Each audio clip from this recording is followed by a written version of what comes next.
It's just meh. Like, again, they have yet to even discuss the price, which is important. You know, people want to know if the value proposition is there.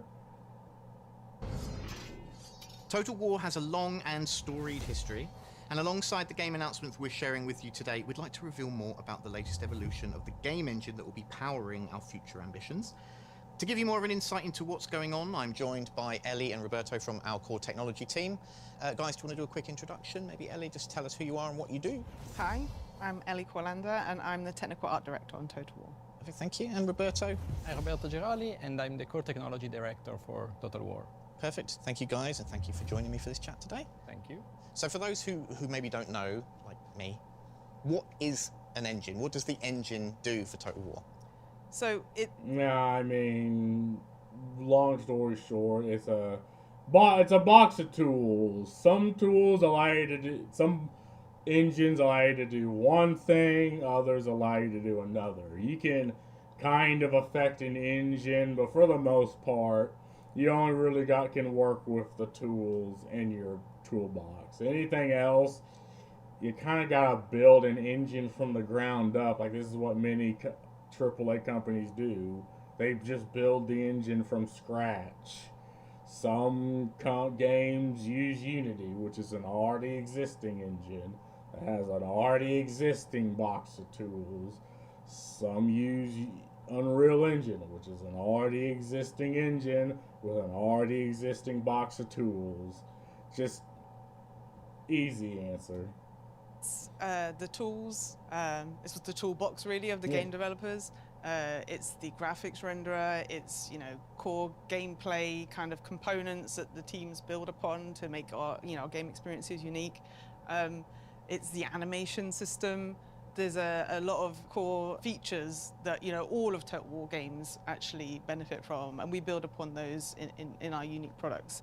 Why is Total? Yeah, like Total War's engine is okay. You can command a large group of soldiers to, beat the fuck out of another group of soldiers, and for the most part, it's rock paper scissors. But you can kind of affect that depending on if you're flanking them with horses or if you're wrapping around the enemies. I mean, they get buffs and debuffs depending on the situation. And that's just a strategy map, but there's also the overworld map where it's effectively just building up numbers. War's engine so important? Well, the engine is the foundation for all our titles, and when we saw the incredible lineup ahead of us, we decided that we needed to level up our technology to support these fantastic visions. So it's quite an exciting challenge. We're a small team, we use proprietary tech, but we're really excited to bring something new to Total War. And so today we're happy to reveal the new iteration, the new evolution of the game engine, Warcore, and we'd be happy to talk about it today. Yeah, they're upgrading the engine. And again, people saying, you need a new engine, doesn't really understand, because again, an engine is not just something you can plug in and unplug. Like, it's the fundamental groundwork of the game, right? And again, I say that and refers to graphics and mechanics, but again, like the Frostbite engine, right? They built that from the ground up. If you want something new and something different, they gotta build upon the engine. They can't just remove the Frostbite engine and replace it with something, because that requires an entire rework of the foundation of the game. Now, then they could probably get to what they have with the Frostbite, with Battlefield. It is Battlefield, right? Yeah, but that's something that takes years, right, of investment, right? It took years of investment to get the Cry engine for Crysis and other games. That took years. You can't just switch them out and expect the same results, and two, better results. It just doesn't really work that way. And again, the problem with the Total War engine is just outdated. Like, they try adding new mechanics, new things upon an old engine, but what we got with Rome 2 is the AI just shat the bed. right? What we get Total Warhammer 3 is after a certain amount of turns, like say you're turn 300 in, the AI shits the bed. So they have to give them cheats in order to keep, making it an interesting and, interactive campaign. Otherwise, you just steamroll, right? Yeah, so I just wanted to talk a little bit like the current version of our engine. We started evolving that from 2009, and all the products you've seen since then, we've been iterating on that engine. But we realized that with the lineup of games we had and the features we wanted to deliver, we really had to redesign some of those foundations. So this is taking what Total War is at its core and then taking it to that next level, like you said, leveling up, right? What does this mean for Total War players? What can they expect to see and experience in future Total War games? We really wanted to upgrade the type of visuals you could see in the game, to keep, competitive with what everyone else is seeing in other games at the moment. But you don't need to really upgrade the engine to do that. Like Minecraft, fucking Minecraft, of all games, proved that you can have amazing realistic visuals within the exact same fucking engine. You don't gotta change anything. There's so many packs that allow, at least in Unity and in Unreal, that allows you to do this without. But I mean, unfortunately, with Unreal, a lot of companies use like cheat codes or like workarounds, which, if you turn off in the settings, you actually legitimately see how garbage they look at the game. It doesn't really look that good. And they have so many packs that you can do this effectively. But again, just making a game look good, you can do that without even touching the engine. Total War games are rendering so much on screen at the same time. You've got VFX, characters, massive battlefields. So many characters.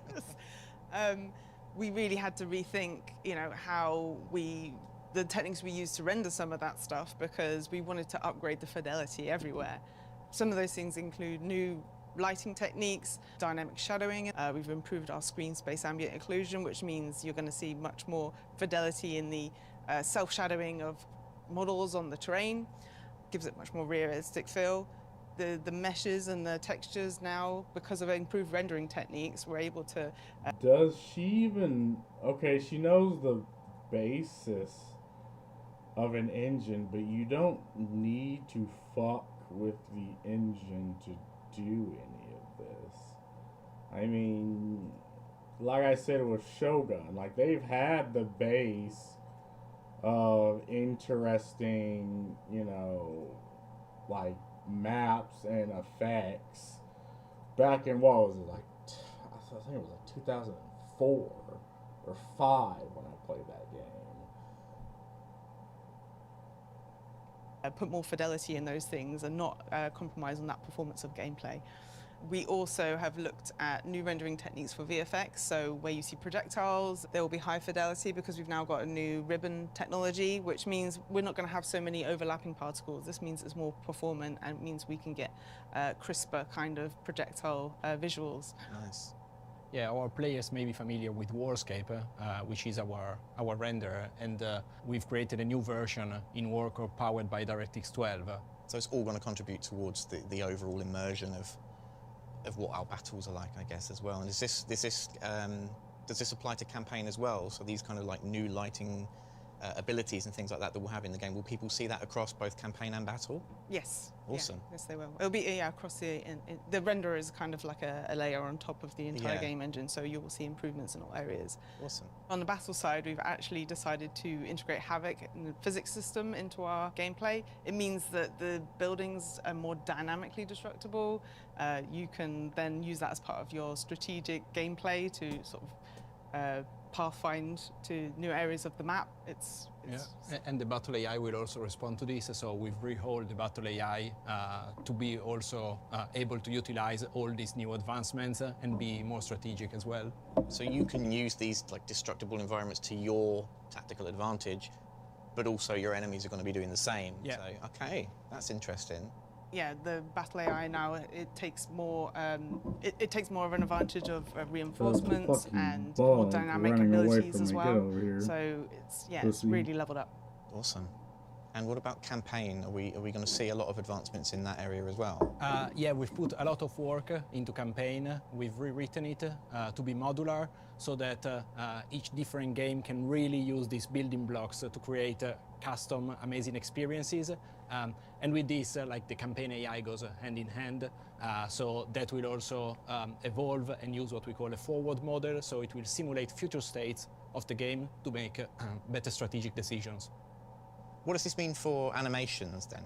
So we've actually rewritten a lot of our animation. So I'm not saying anything because, again, I made the point. You don't really need to fuck with the engine all that much. I mean, again, the engine you had with Total Warhammer 3 was fine for all of this.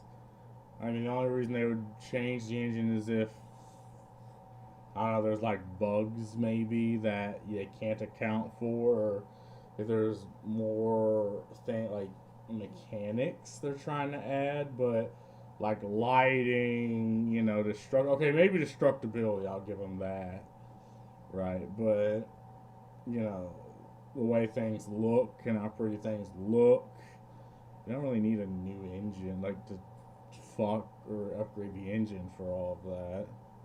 System. It's now a graph-based. I mean, if you have developers that understand how to do these things, you don't need a completely another overhaul of the engine. Node system, which means we can layer animation behaviors and create more variety and fidelity. Some of the things the players may see is more complex movement like strafing and more complex vehicle movement. Something that we've been challenged with our previous version, but we wanted to do more and bring more to the gameplay. Yeah, the team has really done a great job, I feel, with our new animation system. And there's something else, right? Yes, of course. With Total War, quite a key part of it is blood and gore. We wanted to make this more visceral, more realistic. How about you stop selling that separately just so you can have a lower ESRB rating? Like, just make it like they sell a blood and gore pack for $10 separately from the fucking game. Why? I mean, it's an immature. I think that is it immature, like, or maybe above the it being immature, you still have other legislation, but. Like, that's something that has always just been stupid. It's like, in Total War, like, obviously you expect that. What we've done is rewritten some of parts of the dismemberment system, so you'll see more dismemberment, limbs popping off, interacting with terrain and sitting on the terrain, and yeah, very gory and I lovely. feel sorry for the mocap actors there. We didn't chop them off. Oh, okay. That's a relief. We've talked a lot about all these pretty awesome advancements that are going to be coming to Total War in the future. But Total War, of course, has a 25-year legacy on PC. Does this new engine allow us to look further afield in regards to the hardware we develop for? Oh yeah, we've been wanting for a bit now to expand our horizons and to bring our franchise to players regardless of the hardware they use. So they're bringing it to consoles? I don't know. Strategy games have never really translated well to consoles. Like, I get it. It's something that's really trying to be done, but your core audience is on PC. At the end of the day, if the consumer's not going to buy PC, they're probably just not interested in the game, or at least the game itself. But that's the thing with having a franchise, right? You don't really need to be invested in the game. Maybe you're invested in the models, maybe buy the books. Maybe you're just interested in watching other YouTubers discuss Total War. I mean, I guess you just don't really need, per se, a paying customer in order to advertise the game. Like, people will do that on their own. Like, content creators will do that on their own, right? And maybe some people are interested but don't really care to get a PC and play the game. I mean, that's fine. But, I mean, I guess it's not a bad thing. What's bad for me is a lot of games that try to cater to the console market, they're forced to change the game and narrative reasons and for other reasons just to fit that market because, I don't know, the publisher demands it. Like, no other reason, right? It's not like the consumer really cares, but the publisher still has this rule book of demands that they want, and they want to just impose regardless because it's their job to. And this was what happened with Ready or Not. Though Ready or Not has a mod that keeps the shit in, it supports its modding community because of it. But it's the fact that it had to happen is what pissed me off. We're quite happy that the new engine also allows us to take our future titles on PlayStation and Xbox as well as PC. Yeah. Fantastic. So we can finally allow console players to experience Total War. Yeah. But we're still going to be, of course, maintaining that same focus on the deep strategy ethos that we encompass, right? Yeah, absolutely. So we want to remain true to our soul. So we're not having like a knee-jerk reaction to put in our games on console. We absolutely we love the Total War formula and the complexity, the depth, and this is something that we want to keep regardless of the hardware. So PC players, I don't think they'll see any major changes to the product they love because we love it as well. So going on console is really a way to expand also to other players. Great. What are we aiming to achieve with Warcore then? What's the goal of this new engine? Yeah, we wanted to give Total War the strongest foundation it ever had. But really here, we wanted to look at the future. So the engine now is at its infancy, so it will evolve and get better and better over time. But even now, we feel it's the most powerful foundation we've ever had. And we are thinking long term. So players will see over time more and more improvements coming to it. Yeah, like Roberto says, it's in its infancy now, but you will see improvements in terms of the rendering, in terms of things like destruction and all those interesting new features. But we want to build upon those in the releases we've got to come. We've got plans to keep iterating on those features. Yeah, I think players will already see something great, but you're really excited about what they can see even 2, 3, 10 years from now, and that's what we're trying to build, yeah. And it's also something we've built for our staff, so to give them more powerful tools, to be able to create even better games. Streamline our internal pipelines, make them more efficient. Yeah, we really wanted to improve the developer experience. So we've worked on like unified tools and unified experience and workflows and improving that experience all around. Good for the players and good for the developers as well. It's a win-win. Amazing. Well, thank you both for joining me for this chat today. Up next, we are going to be taking a look at what's to come for our historical. Yeah, I mean, it's, I guess, something for the investors, I suppose. But, I mean, the only reason the players want the engine to be better is just so it just doesn't fuck up, like, the strategy, right? Like, in Rome 2, enemies would charge you, but then fuck off, and then charge you, and then fuck off, then charge you. It's like that feels like what the fuck's going on? Like, what line of code happened to where that is a thing? Hold on. Talking to developer.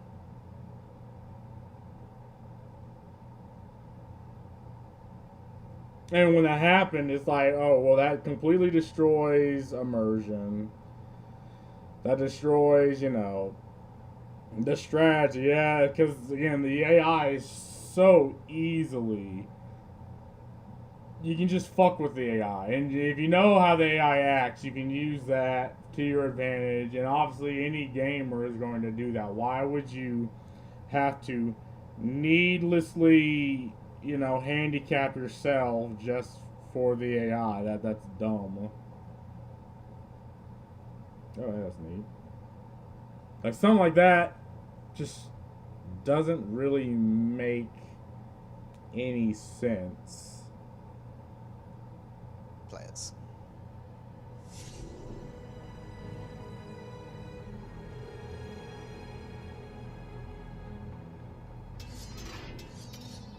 Hi, I'm Pavel.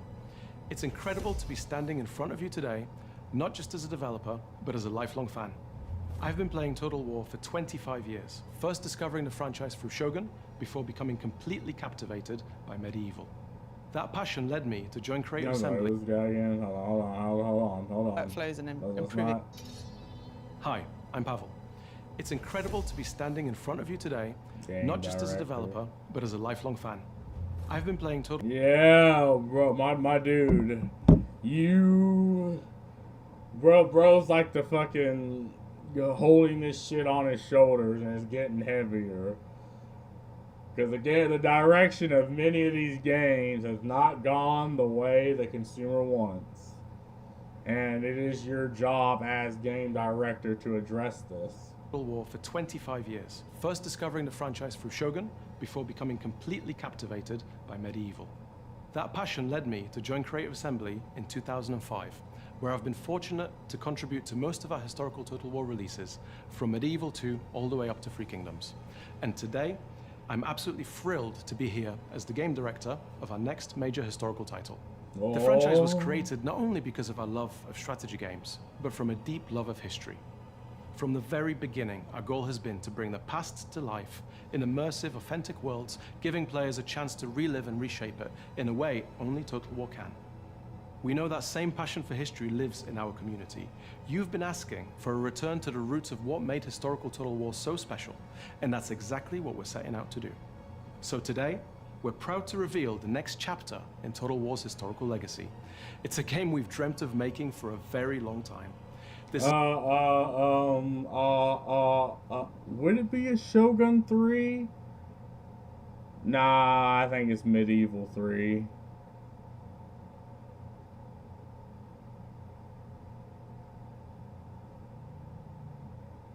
Is it new? It can't be like fucking Total War Warhammer, right? I heard they were going to release something of that lines in the Games Awards.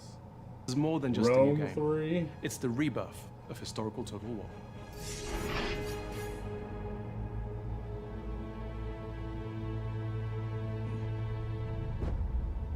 We rule by divine right.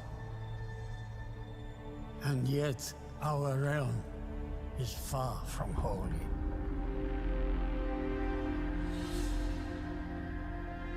The armies we command paint red the map. Why fight when hearts and minds are easily swayed?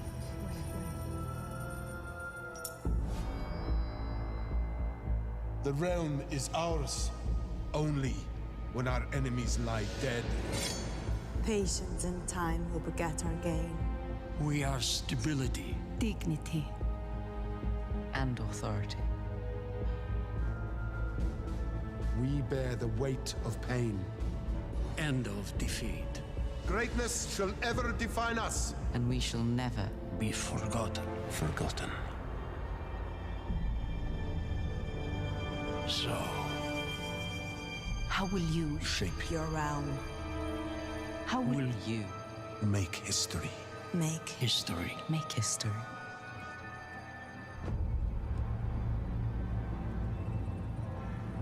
Oh my, yeah, Medieval 3.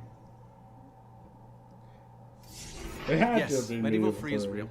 So many of you have long desired a sequel to this special series, and today we're thrilled to confirm that it's in early pre-production. The Medieval series holds a special place I in the mean, hearts it's of an many, alright and this trailer. game will be both a tribute to its predecessors and a bold step forward. We're drawing direct inspiration from what made those past games unforgettable, and for it to herald the rebirth of historical Total War. Our vision for the game is ambitious, but clear. We want Medieval 3 to be the definitive Total War experience set in the medieval era. A game where you don't just relive history, you rewrite it. In gameplay terms, that means choosing your realm, forging your legacy, and altering the course of history with a level of player agency we have never achieved before in a Total War title. Now, we are in early pre-production with Med 3, and we're announcing early to take you on a development. Early pre-production. Early pre-production, so they don't really have anything, or maybe if they do, they have a concept of Medieval 3. Development journey with us, where we can, via blogs and other updates. We've never announced something this early before, and we are excited to engage with you throughout this journey. We have started to build the foundation for Medieval 3, and over time, we will be able to share more about the game as it comes to life. There's a lot more to come, and we can't wait to share it with you. So let's dive in and meet some of the team.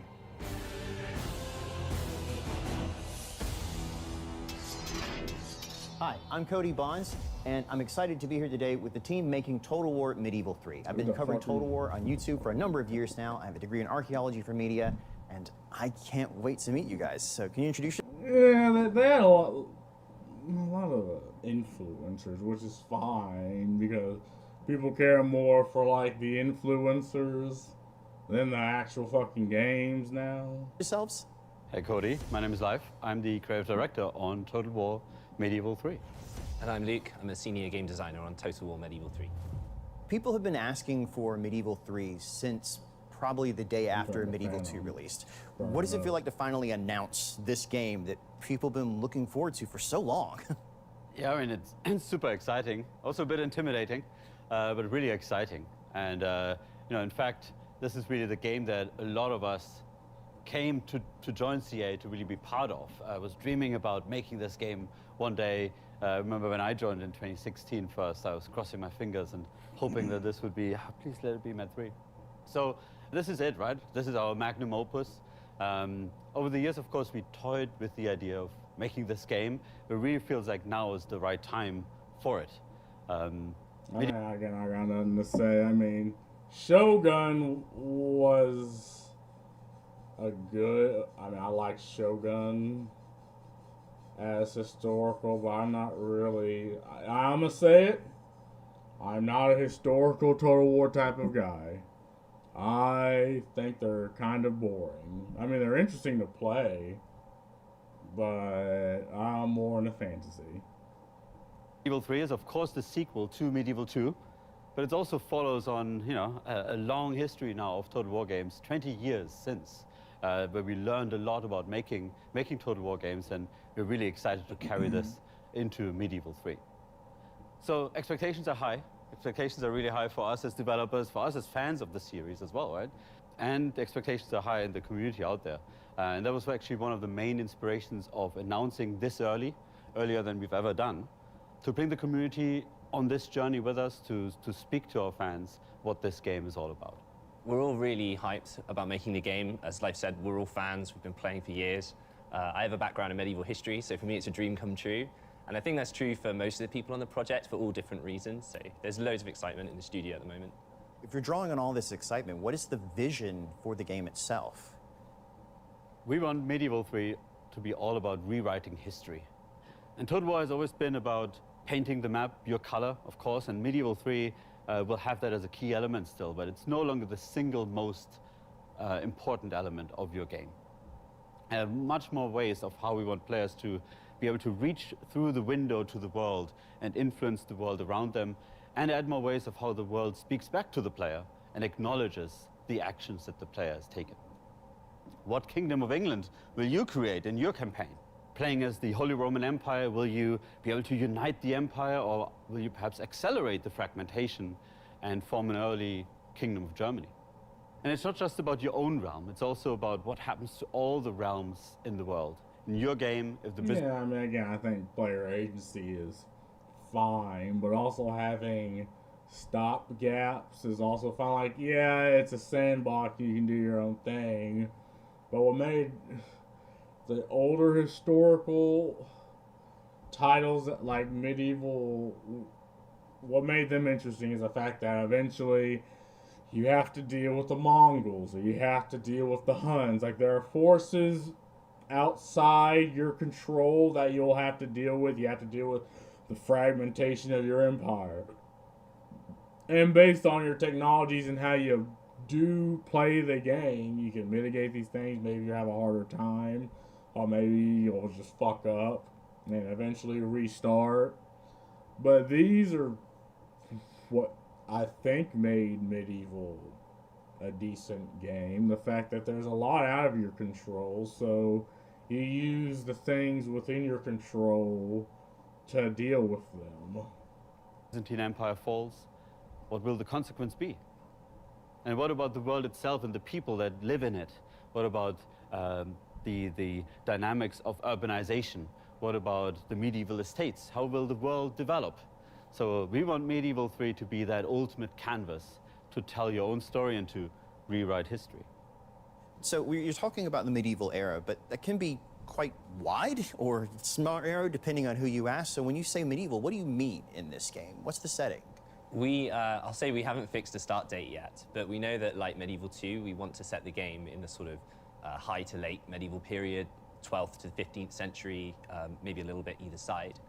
And I've always felt like the high... And the thing I found interesting is like, the engine never really did like things like pike and shot all that well. Like with pike and shot, okay, you just have a wall of very long spears, and you just slowly advance until you push the enemy off the fucking map and you fuck them. And you ain't charging into that shit with horses because they're getting eviscerated, right? And it's just this slow-moving mass of shields and spears. And it's like no Total War game has ever done that at all. Like, okay, you have in Warhammer, you have spearmen, but they just gain an extra bonus versus large. So they just do slightly more damage, which, okay. But that's not really pike and shot. That's adding extra stats to a unit to make it better. It's like a rock, paper, scissors game. Like cavalry's good against archers. Archers are, well, in Warhammer, good against most things, depending. Unless they're in melee, then they get beat the fuck out of. Infantry is decent against spearmen. It's like, and there's obviously things within your control against like hammer and anvil charges and shit. But for the most part, no game has ever done pike and shot, which is an effective military strategy, the right way. In a little bit of the late period is really the most recognizably true medieval period. It has all the stuff that you might expect to find, like knights and castles. It has crusades, plague, of course. There's the big names like Barbarossa, Saladin, Eleanor of Aquitaine, and of course Richard the Lionheart.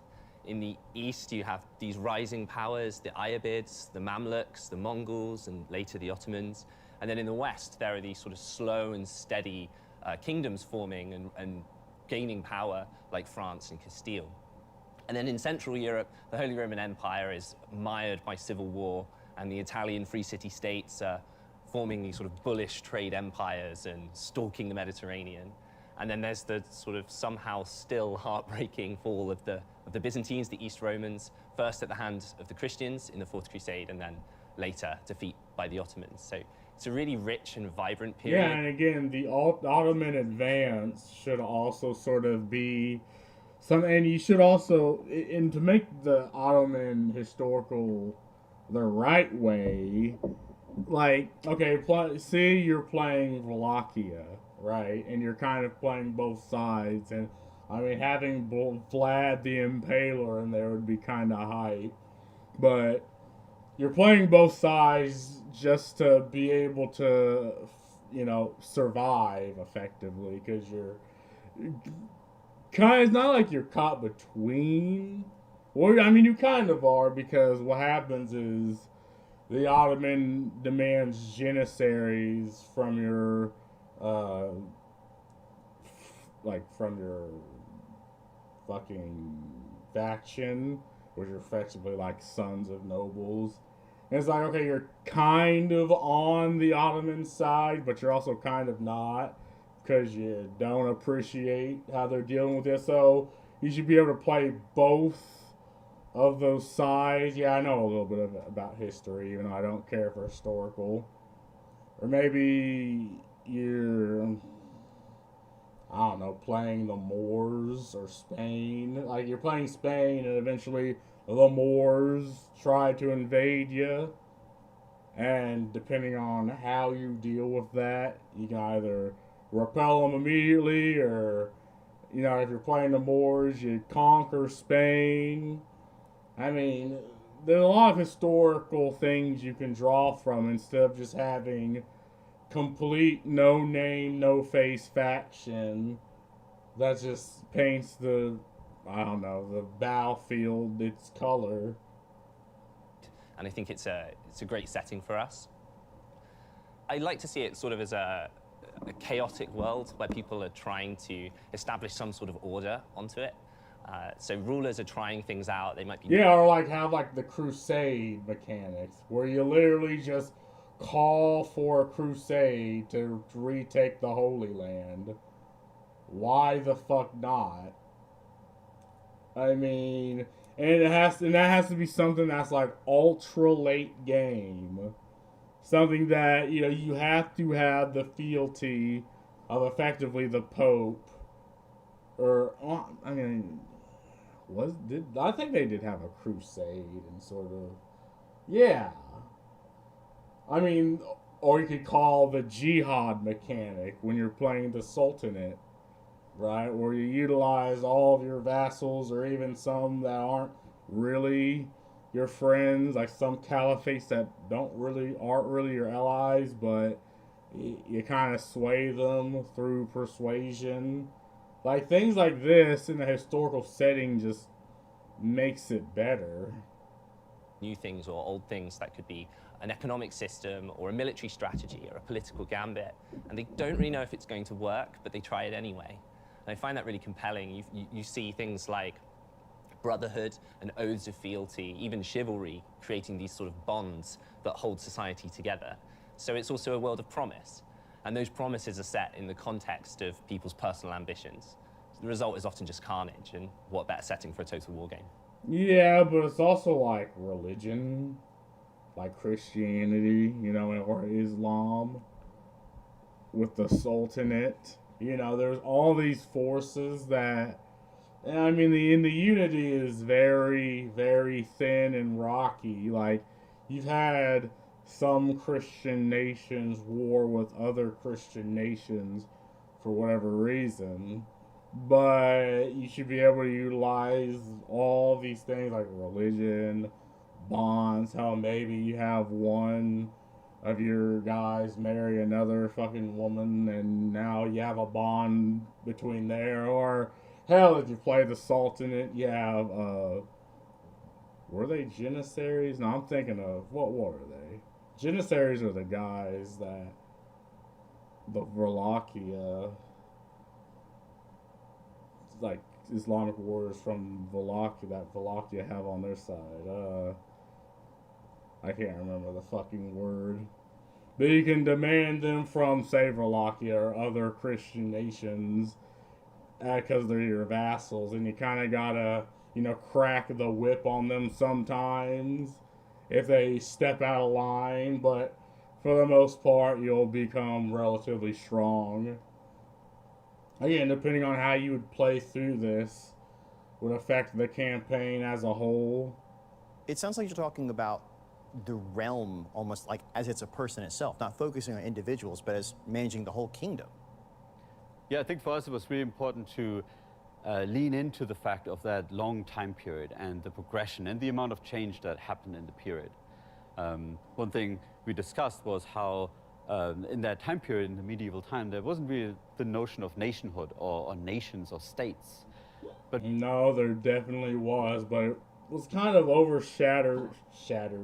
overshadowed by religion, right? Because maybe it didn't exist the same way it does now, but there's a reason why there are ethnic strifes today in the real world, and it's because of the things that happened in the past. Like, I guess us Americans don't really understand why Romanians and Hungarians hate each other, because to us, they're both European nations. They're both just a bunch of white people, and we don't understand that. But they absolutely are like why Armenians or Azerbaijanis hate each other, you know, despite effectively being around the same area. Or, you know, I mean, why Palestinians or Israelis hate each other, despite both. Well, I mean, I guess they're technically a completely different religion, but they're in the same area.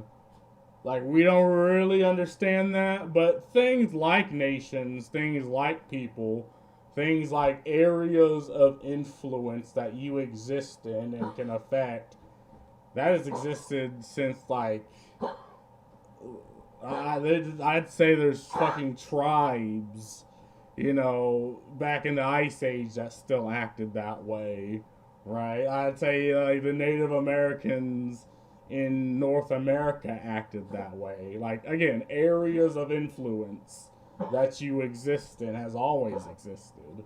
Like, humans are territorial creatures. You know, literally it's who we are. Really, at the end of the medieval era, we are entering that realm of possibilities where you have something like nations forming. So it's really about these medieval realms finding themselves and defining themselves in that era. And again, yeah, it was all, most of them was conquered by the Roman Empire, but I mean, Egypt was still Egypt. It was just under the Roman Empire, right? Carthage, or like, I guess it wasn't Tanzania or whatever, I can't fucking say the word. I mean, yeah, I guess it was a city-state of Carthage, but that area of influence existed. It seemed like a great backdrop to give players that authorship, not just in a single lifetime of a ruler, but really in a line of succession that leads through the entire era. And there are these great dynasties to draw inspiration from, whether it's the Plantagenets or the Capetians. And I think one of the really nice things about this project is going back to total wars that run across decades and centuries rather than a smaller or shorter period of time. It gives us a lot of space to talk about these grand, sort of slow-moving historical processes, as well as the really sort of spiky moments, the drama and the excitement of the events that happen. One thing we sometimes talk about is how we want the game ultimately to feel very different in the early parts of your game versus the end.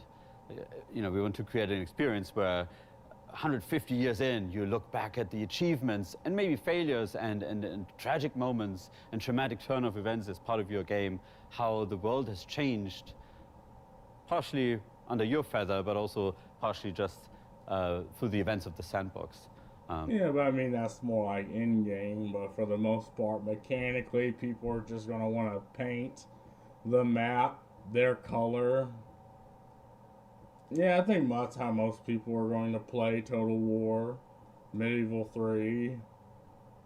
I mean, I guess and you can put stopgaps between there, like if you expand too much, you'll suffer some sort of diplomatic penalties.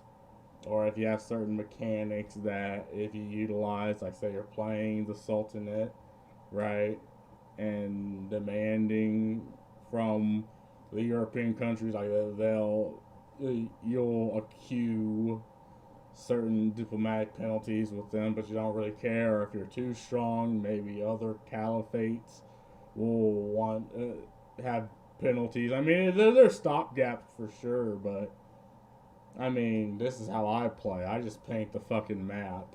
Like, aggressively expand and suffer the consequences later. That's my play style. It's just really compelling for a Total War game. You gentlemen have both obviously done a tremendous amount of research for this game and can draw upon that at will. But how will that history help inform the gameplay experience? I'll go bold here and say I don't think there is gameplay without history. Whether you're making a fantasy game or a sci-fi game or historical, chances are that... That's not a fucking answer, brother. There's no gameplay without history. Of course there is. Right? Like, you as the developer needs to decide, alright, what fundamental mechanics are going to use to make this game stand out amongst other games. Like, why would people play my fucking game or play that game outside of just going back to Medieval 2? Right? Part of that draws a parallel to the past. So that might be a cool weapon or a unit or a whole feature set, but it probably is inspired from history. And I think that's what makes those gameplay features feel really fun to play. It's satisfying. They feel believable, they're grounded, they're real, even if they're a little bit fantastical. I think one of the cool things about working on a medieval game is that we have access to all these great sources, these manuscripts, these treaties and agreements, pipe rolls, artifacts, or the work of other historians that we can really draw on. And that directly goes into the content of the game. So that might be the weapons or the armor, the buildings, and we all love it when a TV show or a game gets the details just right. And I think we also kind of love it a little bit when they get it wrong too. But I think we can say that we want to make the most authentic Total War we've ever made. And that means going beyond the content. It's also about looking at historical relationships. So when you play our game, we want you to feel like you're in medieval shoes, that the problems that you're facing are the problems medieval people faced. And that yeah, but how is that going to translate? Is it just going to be an event that, oh, you either choose A or B, or like a quest that you just do, or you need to take a certain part of the map? Like, how will that translate into gameplay, into things you interact with on the game map, and not just, oh, choose A or B, or oh, another event pops up, choose A, B, or C. Oh, this happened completely out of nowhere. You suffer a negative for no reason. It's just there.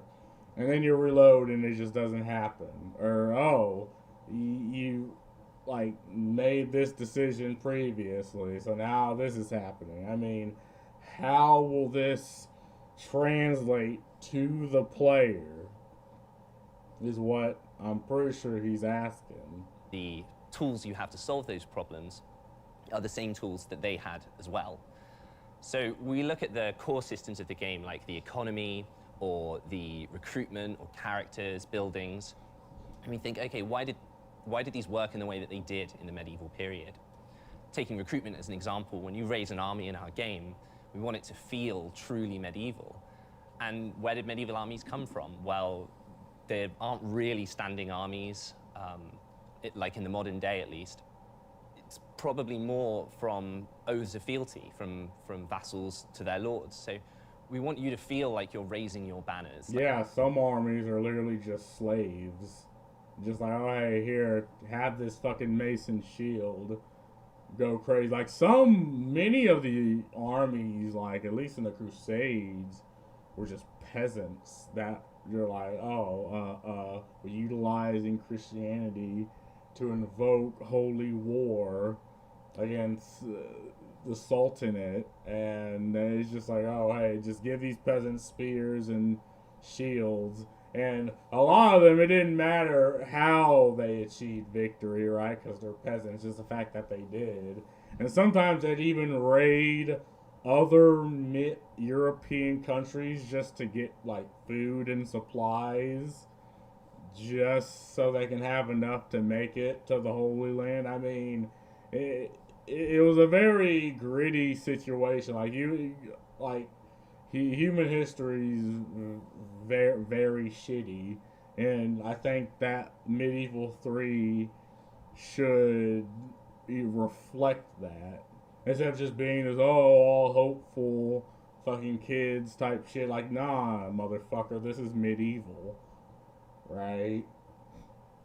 Like you're mustering your forces or summoning the prince electors. And of course, it's not a PhD thesis, it's a game, and the fun definitely comes first. But if we can inspire people to look into history because of our game and maybe learn a thing or two, I think that would be great. And like, I got into history because of Total War, so it would be great to replay the favor. Yeah, I think we ultimately set out to make the ultimate medieval strategy sandbox, right? And for that, the simulation of the medieval world is really important. And like Luke was saying, the representation of the forces and dynamics, that's really key. It's absolutely important to get, you know, the armor right and the details on the helmets, but really capturing the forces and dynamics that moved the world at the time and making sure the player feels them and interacts with them. That's really our key goal. There's so much you guys are juggling to get right in here. There's so many cool elements that clearly are building on things from the past and looking at them in completely new ways. But what's the one key element you're really looking at to focus on here for your team? I think that's a really interesting one to pin down because there's so much excitement and passion in the studio and team for Medieval 3. There's a great anecdote where we were sharing some concept art with the wider Total War team, and the concept art was presenting some ideas around the upgrades of armor and how more better techniques and more expertise in armor creation could be represented visually. And I got this huge message from someone not actually working on the game, explaining to me the details of placketing and how it was done and what the benefits of it were. So a lot of passion in the wider Total War team that we want to draw from.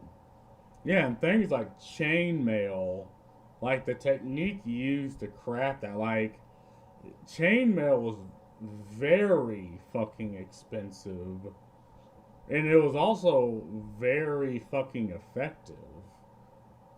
Like, just the technique used is make these just tiny interlocked rings, right, about the size of your fingernail, and just interlace them and have it fit a full-ass man. Like, it is surprisingly useful. You know, I don't know how that's going to translate into the game. I suppose it could be extra melee defense, because it wasn't really easy to get through chainmail, and not a lot of like really only like nobles and knights, really, and not even a lot of knights had chainmail. So again, how will that translate into mechanics? And if that's where you're trying to go and answer, how are these things translate into mechanics, or is it just a thing that's there visually? But if it comes down to one thing, I think it would be to create that sandbox, to really bring the medieval world to life, to give you the option to interact with this world, feel the forces that were at play at the time, and really feel like this is truly a medieval game where you get to rewrite history the way you want. And that's Total War Medieval 3. Thank you to the development team for coming out today and revealing this truly astounding game that I think we're all excited to see be developed in the future. Obviously, it's early days, but we can look forward to news updates as they come out and hopefully play a game where you can truly rewrite history. I probably won't play it.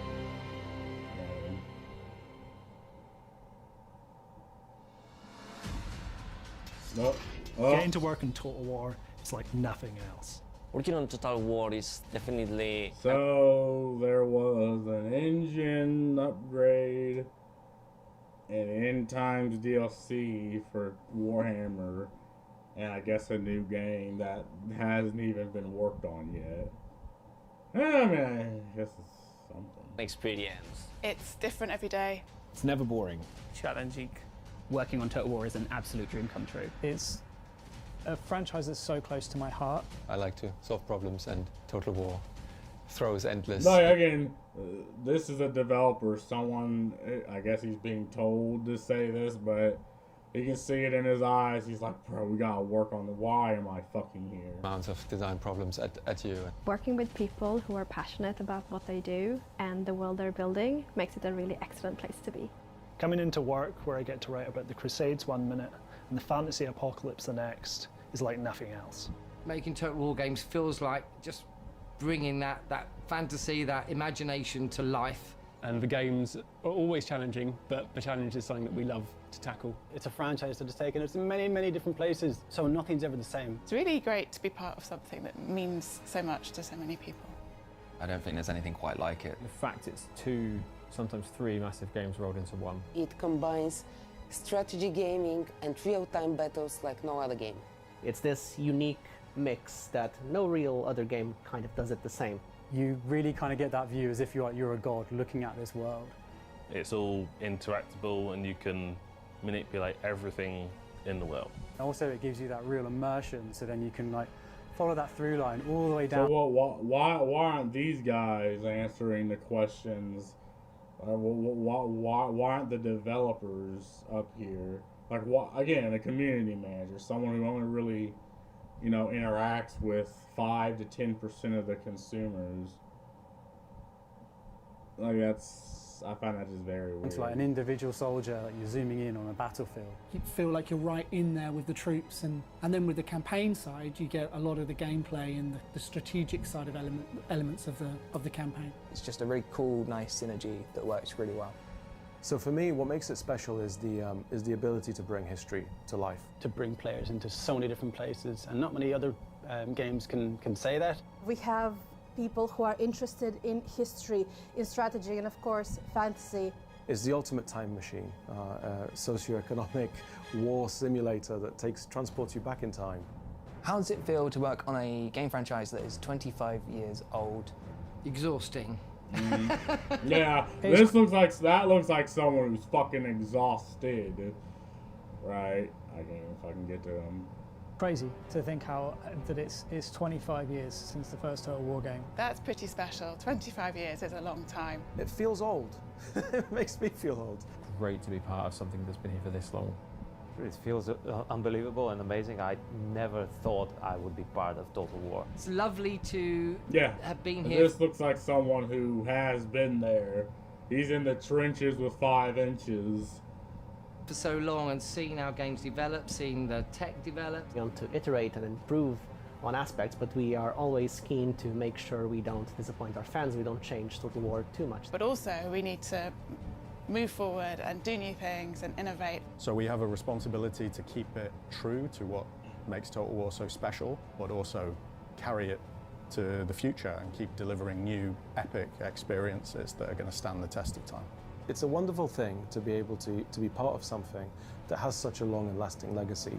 And it's stood the test of time. It's one of those great... Oh, this guy looks like a guy. Again, if you show up with the Hawaiian shirt, it's like, okay, this is probably like the accountant or something. I'm sorry. I mean, I agree, he was probably there for a while. But, man. Great franchises. Few games get to celebrate that milestone. And this game happened to be something very special. And it also feels like it's not just a milestone and it's getting older, it's just the beginning of something new and where we're going next. We all together as a team bring it to the future.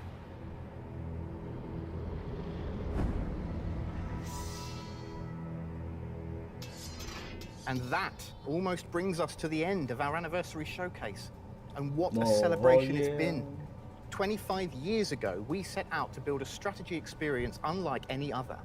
What began as a single game has grown into a franchise full of unforgettable moments which have been shared by tens of millions of players around the world.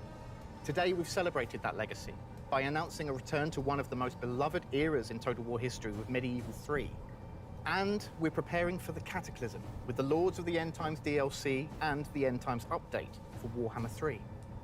Few games get to celebrate such a monumental milestone, but we're eager and excited to spend many more years with you all. When we say your support means the world to us, we mean it.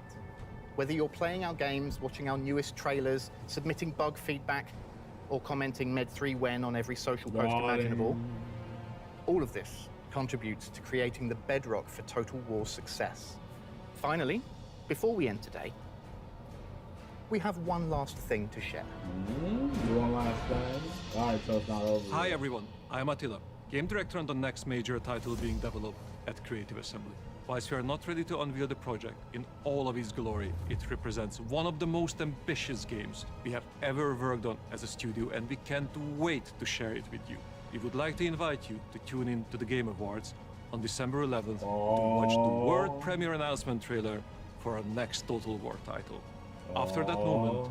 What is it? It's gonna be Total War 40K or like Total War Star Wars or some shit? Who knows? Look forward to sharing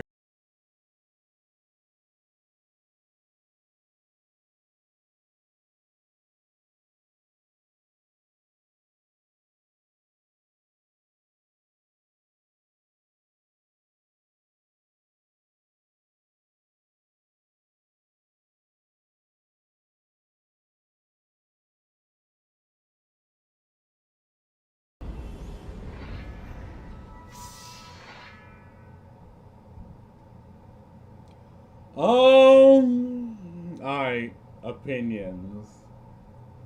It's clear they're trying to step away from 3. And maybe either step into fucking, I don't know, Age of Sigmar. They said there were going to be more. Again, I don't think the world needs to end. There's still so much that is not in the game that's in the lore. The new engine, okay, sure. Hopefully it actually fixes the shit-ass bugs in the games.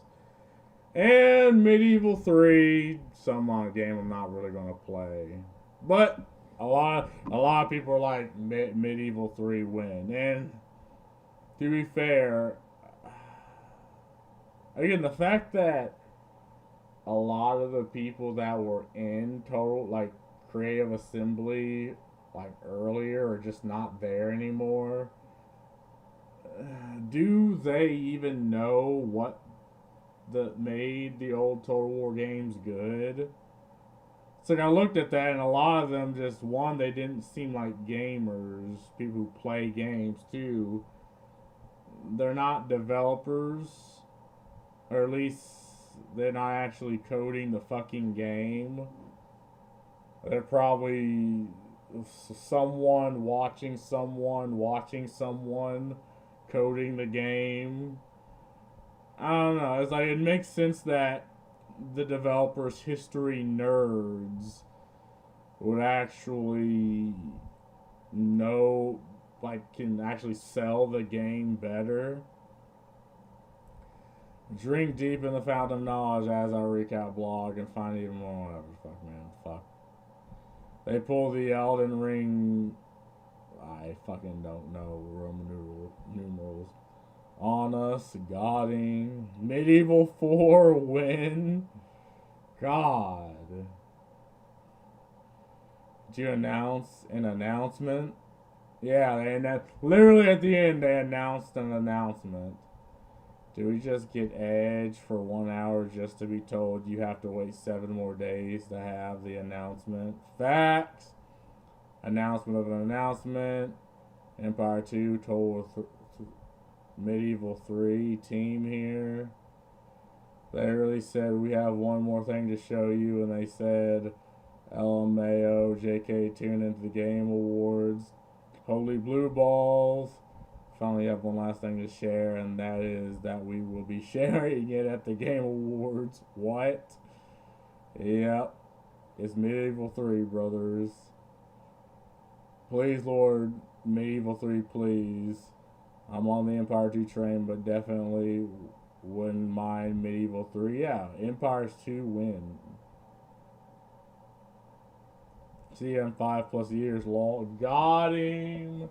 Yeah, I wonder when the games, like, they have like a team of 800 people, and it's clear a lot of it has been outsourced, but Medieval Total War 3, Empires 2, Lotar Total War. I mean, I guess that's something. Cancel. Early pre-pro, what? Early pre-production. So they don't really even, they have a concept of a game, but not a game yet. It's time for Total War Sri Lanka, joking aside. I hope it's Empire 2. No, I think it's going to be like $40K or Total War Star Wars. One DLC, one pre-prod game, a trailer for a future trailer. This birthday party is deceptive. Yeah, I hate this birthday. This birthday party sucks. But yeah, people happy with 3, but again, are the same people that worked on 1 and 2 still at that company? You know, that understands what made 3, 1 and 2 good, and can they translate that into 3? Who the fuck knows? So God give us Empire 2 before we die of old age. Evil 3 told War Bro, you will make more money, so just do it. Yeah. But anyway, it's getting late. I've been streaming for too fucking long. This is going up on YouTube. Oh, peace.